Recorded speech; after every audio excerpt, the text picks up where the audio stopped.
Hi everyone. Here's what we're gonna work on with the mobility exercises. Trying to go through a few different variations. So first, I'm gonna start with thoracic spine openers and going through a few different variations we can do, and then we'll go into cat cow, child's pose, cobra, hip openers, leg swing. So big thing around the thoracic spine openers, we're trying to work on rotation. This can happen a few different ways. I'm going to show you a few different variations you can do.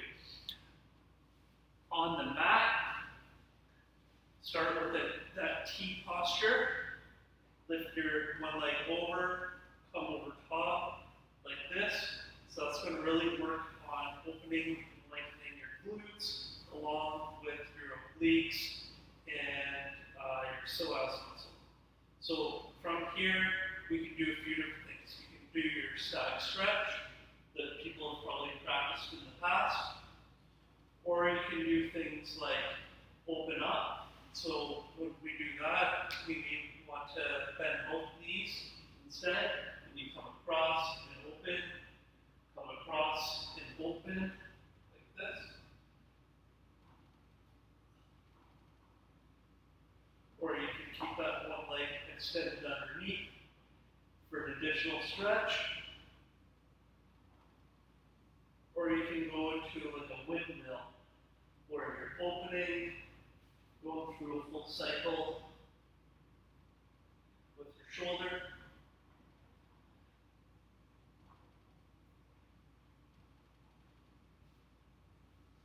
And keeping your breath consistent throughout. Obviously, it's really challenging for a lot of our members to get on the floor, so that may not be accessible. If that's the case, then a bench works just as well. So you can start with the bench, have the feet planted, hands in front, and then they can open, having their eyes face their hands, like that. If they have shoulder mobility problems, same thing can apply. Just with their elbows bent.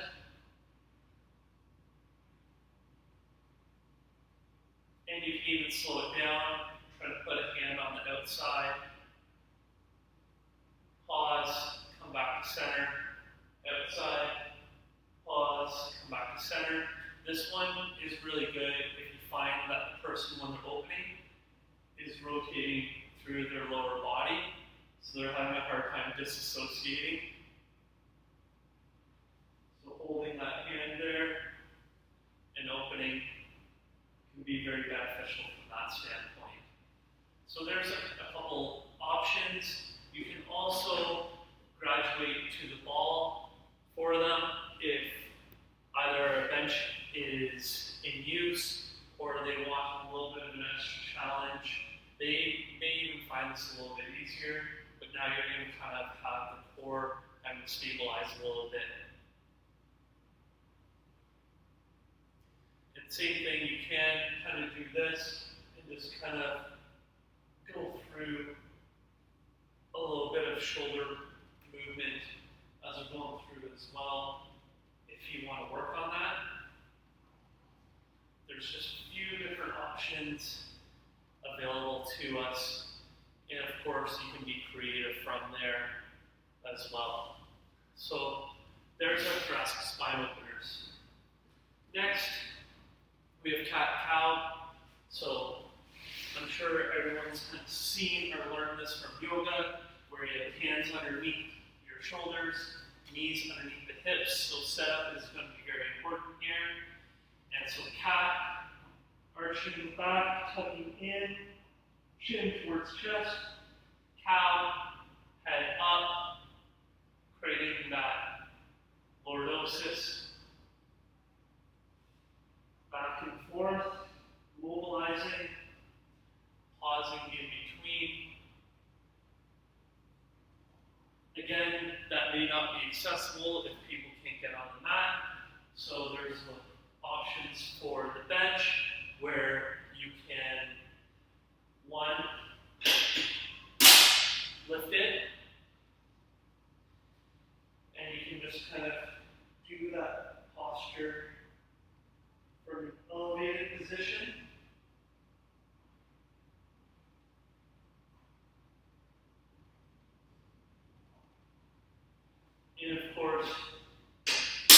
You can lower it as tolerated by the member.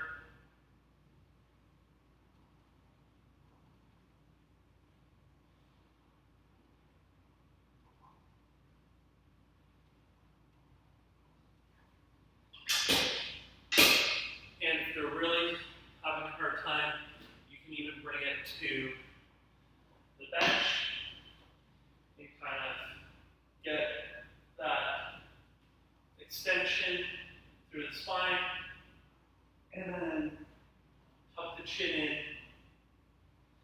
Obviously, that's going to really get more at the thoracic spine than the lumbar spine when we move to this level. But this would be very, very regressive, only for the people that are really, really deeply mobility impaired. Next one is the child's pose. So again, a lot of people have probably seen this before, where you start with your knees on the ground, bump into your heels, and then reach forward, head into the mat. And obviously we can do that as a static stretch, or we can kind of make it a little bit of a mobilizing one, where you're creeping your fingertips forward and back, so you're kind of sitting up and sitting into it. A lot of people have a hard time with this accessibility-wise, and they need their knees wide, so widening their knees, and I'll face the front here for this. So nice wide knees on the outside of the mat, reaching forward, and then crawling up, reaching forward, and crawling up. The next variation you can do is getting forward, and then crawling to one side. That's going to get into your lats, to the obliques, and then crawling to the other side.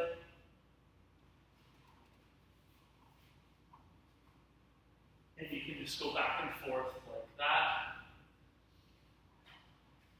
And one more, and this kind of incorporates the T-spine opener, is while you're here, you can thread the needle and go underneath,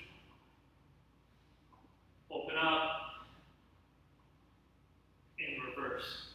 So back and forth, like that. So again, if the mat isn't in reach, then we can grab the ball and a bench or a chair, and you can roll out into the child's pose, and then roll the ball back up. This also helps with some core engagement. And we can do the same thing where I showed you on the mat, where we roll the ball to one side, roll the ball to the other side, and you can go back and forth that way as well. Next is cobra. So again, I'll show you what you've typically seen in yoga classes before, where you start in a prone position, and baby cobra being from your elbows, just slight back bend, or full cobra being arms extended, and then I believe it's upward facing dog, where you actually get the thighs off the ground as well. So with this one, if you want to make it more of a mobility exercise, you're going to be pressing through, pressing down, pressing through, coming down, or full extension, up, back down, up, back down. Or we could incorporate the child's pose here, so we can go cobra, child's pose, forward into cobra, back into child's pose. That way we can kind of get that flexion and extension. And this would be a progression from the cow. Now what do we do for cobra if we can't be on the mat? Well, it gets a little bit challenging here, but there's a couple options. I'll try and show you sideways. So hands and hips, and you can get them to look up, extend back,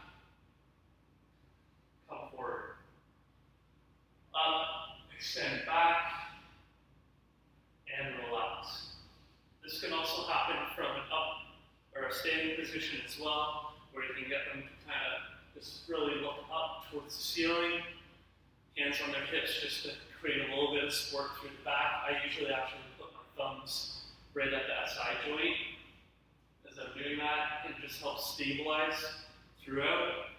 Obviously, make sure that the person doesn't have any herniations or spinal stenosis that would be made worse when we're doing that one. So be very, very careful if you're programming cobra or cobra variations.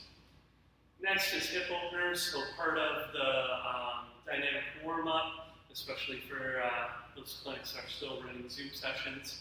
So obviously, most likely you're going to have the member holding on to something that I'll just show you in front. So knee comes up, open, back down. Up, open, back down. You notice I'm kind of touching my core here, so I'm making sure I'm stable, and I'm making sure I'm not rotating. I see this happen way too much with our members, so I'm sure it's happening with yours. So make sure the torso stays straight, and all that mobility is happening at the hip. And you can even go in reverse, so you can kind of extend out, lift the knee up, come forward, and back down. So you can tell this is a little bit more challenging to stabilize without something to hold on to. It's been a while since I did my hurdle drills, so just showing the opposite side there. You can kind of sweep it through, and you can notice that I have to really work hard to keep my core stable. So that one, unfortunately and realistically, there's not really a seated version of that I know of. But if you use the bar or a treadmill or a wall, anything to hold on to, it should be accessible for anyone who would need that. Especially very important for people going through hip replacement surgery, or on the other side of it, when they're able to start getting that internal-external rotation.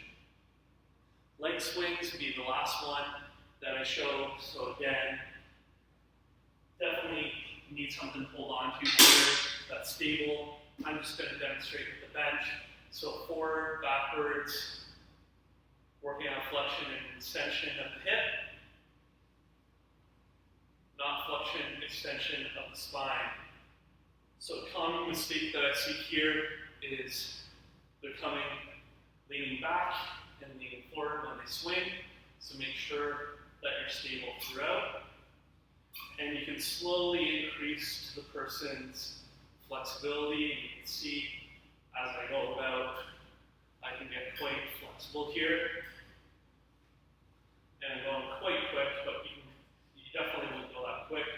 But I'll just demonstrate when you get to kind of someone who's where you want it to be more dynamic and they're quite mobile, you can even incorporate the arms. So you extend back and then you snap forward. So back, forward, like that.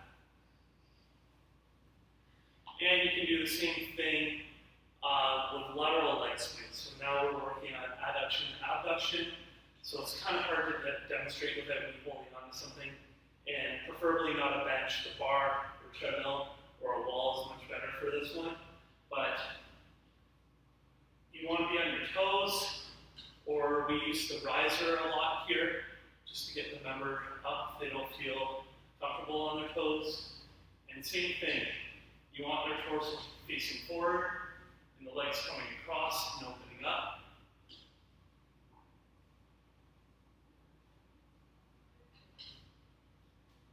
And again, that's one that really has to be standing, so you're only going to really program that one if a member is able to stand, but it's a great one for working on hip mobility, and you don't have to do it with giant ranges of motion like I did.